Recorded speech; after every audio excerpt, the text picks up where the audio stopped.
अस्सलामुअलैकुम। नुस्खा नंबर 1।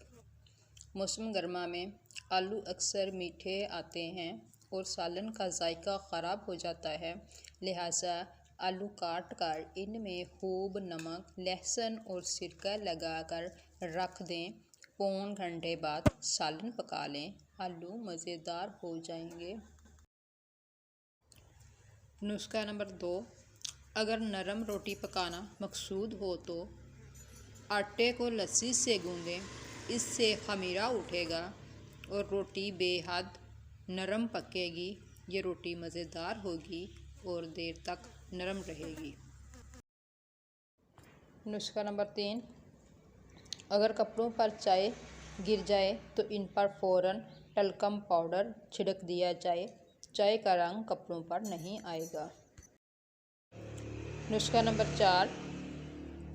शीशे के बर्तनों को नमक और सिरका लगाकर धोया जाए तो बर्तन चमक उठते हैं। नुस्खा नंबर 5। अगर हाथों से लहसुन, प्याज और मिर्चों की बू दूर करनी हो तो फ़ौरन हाथों पर टूथपेस्ट मल लें, तेज़ मसालों की महक दूर हो जाएगी। व्यूज़, अगर आपको किसी और मौजू पर कोई टिप्स चाहिए हो तो प्लीज़ मुझे कमेंट बॉक्स में ज़रूर लिख दीजिएगा। इंशाल्लाह मैं उस मौजू पर वीडियो बनाऊंगी। शुक्रिया।